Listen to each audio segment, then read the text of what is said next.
రక్త చరిత్ర 1, 2 ఇవి 2 మళ్ళీ రిలీజ్ చేస్తానని చాలామంది అయితే అంటున్నారు. నేను పోస్టర్లు కూడా చూశాను. ఇంక ఈ 1, 2 సినిమాలు అయితే రిలీజ్ అవుతున్నాయని చెప్పారు చాలామంది. చాలా హ్యాపీగా ఉంది.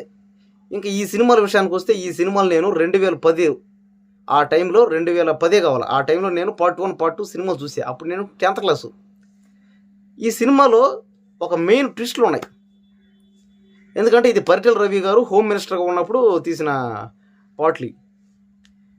దీంట్లో సూర్య గారేమో ఒక క్యారెక్టరు, పరిటాల రవి గారి క్యారెక్టర్ ఏమో ఇతను ఎవరు, అతని పేరు హిందీ యాక్టరు వివేక్ ఓబ్రే ఏదో పేరు అతని పేరు. సరే ఓకే, ఇంక సినిమా మ్యాటర్లోకి వెళ్తే గుండు కొట్టే సీన్లు ఉన్నాయన్నమాట. ఒక స్టార్ హీరోని, ఒక పెద్ద హీరో అతను ఇప్పుడు కూడా, అతను తీసుకెళ్ళి గుండుకు కొడతారు ఆ సినిమాలో. ఎవరు కొంతమంది. ఇంకా ఆ సీన్లు ఏమయ్యాయంటే ఆ టైంలో ఆ సీన్లు పెట్టారు, మళ్ళీ తీసేశారు. కారణం ఏందో అర్థం కాల. ఫస్ట్ ఒక 2 షోలు అయితే వేశారు, తర్వాత మళ్ళీ ఆ సీన్లు తీసేశారు. జనాలందరూ పడిపడి చూశారు వెళ్ళి. రక్త చరిత్ర సినిమాలో ఏందబ్బా గుండుకు కొట్టేశారంట ఆ సినిమా హీరోకి, ఆ టైంలో ఇలా జరిగింది అలా జరిగిందని.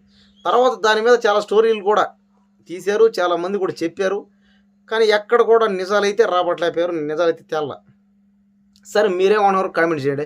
ఇంకా సినిమా విషయానికి వస్తే ఆ సినిమాలో పాటలు కానీ, ఫైట్లు కానీ, డైలాగులు కానీ ఓర నాయన అబ్బా మా తలుచుకుంటే భయం వేసిపోతుంటుంది అనమాట. ప్రతి సీన్లో అంటే స్టార్టింగ్ నుంచి ఎండింగ్ వరకు అతను ఎలా చనిపోయాడు, అతను ఈ మధ్యలో ఏమేమి చేశాడు అన్నదే స్టోరీ. అక్కడి నుంచి పోతా ఉంటుంది అన్నమాట స్టోరీ.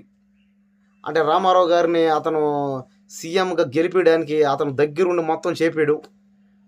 వేరే లెవెల్లో ఉంటుంది స్టోరీ. అంటే రామారావు గారు సీఎం గెలవడానికి ఆయనే కారణం అవుతుంది. ఎవరు, ఇప్పుడు పరిటాల రవి గారే మెయిన్ కారణం అనమాట. అంటే ఆ సినిమాలో అలా చూపించారనమాట. అంటే హెల్ప్ చేయడం, ఆయన దగ్గరుండి అంతా చూసుకోవడం, ఇవన్నీ సినిమాలు చూడండి. సినిమాలు అయితే అబ్బబ్బా వేరే లెవెల్లో ఉంటాయి. కానీ స్టార్టింగ్ నుంచి ఎండింగ్ వరకు పార్ట్ 1, పార్ట్ 2 చూస్తేనే అర్థమవుతుంది. మధ్యలో మాత్రం చూడద్దు. యూట్యూబ్ కూడా ఉన్నాయి. సినిమా పార్ట్ 1 రిలీజ్ అయినట్టు ఉంది థియేటర్లో, వాచ్ చేస్తే చూడండి. ఎందుకంటే ఒక మంచి స్టోరీ ఉంటుంది, మంచి లైన్ ఉంటుంది. ఆర్జీవి గారు బాబా ఏం సినిమాలు చేస్తారు ఆయన. ఆ దమ్ము, ఆ డేర్ కానీ అంతా బాగుంటుంది. కానీ ఆయన మాట్లాడే మాటలు బాగుండవు కొన్ని. ఎందుకంటే రైతులు తక్కువ చేసి మాట్లాడతారు ఆయన. అది భలే బాధ వేసింది నాకు. రైతులంటే నాకు అసహ్యం, రైతులంటే నాకు ఇష్టం లేదు అనడం అది చాలా తప్పేది. అయినా కూడా కొంతమంది దీన్ని యాక్సెప్ట్ చేస్తారు. కానీ నేను చేయలేను. అది నా బాధ. నా దేశంలో ఉన్న రైతుల గురించి కానీ, మన రైతుల గురించి కానీ, వ్యవసాయం చేసే వాళ్ళ గురించి కానీ, మన వాళ్ళ గురించి ఏమన్నా అంటే నాకు కోపం వస్తుంది. ఎందుకంటే వాళ్ళు అవి చేయబట్టి ఆడ తింటున్నాం అందరం. సరే వాళ్ళు డబ్బున్న వాళ్ళు, డబ్బు లేని వాళ్ళు, వాళ్ళది కులాలు మతాలు అన్నీ తీసేద్దాం. అవన్నీ చూడరు కదా. అవన్నీ మనం క్రియేట్ చేసుకున్నాం. కానీ దేవుడు ఏమైనా క్రియేట్ చేసి ఇచ్చాడా? కాబట్టి మనుషులే అన్నీ క్రియేట్ చేసుకున్నాం. కులాలు మతాలు దేవుడైతే క్రియేట్ చేయలే. అందరు దేవుళ్ళు ఒకటే, అన్ని కులాలు ఒకటే, మనుషులందరూ కూడా ఒకటే. ఎందుకంటే ప్రాణం ఒకటైంది కదా. ప్రాణం ఒకటే కదా అందరికీ. పోతే మళ్ళీ రాదు. ఎవరికైనా ప్రాణం పోతే రాదు. ఒక మనిషి చచ్చిపోతే అతనికి వెళ్ళి అతన్ని గుంట దువ్వో లేదా కాల్చో అతను ఇంకా సజీవ దహనం చేసేస్తే అతను మళ్ళీ బతకతాడా? అంటే చావు ఒకటే కదా. అంటే ఇప్పుడు దేవుడు కూడా ఒకటే కదా. మరి అన్ని కులాలు, అన్ని మతాలు ఒకటే కదా. మనం కదా క్రియేట్ చేసుకున్నవి.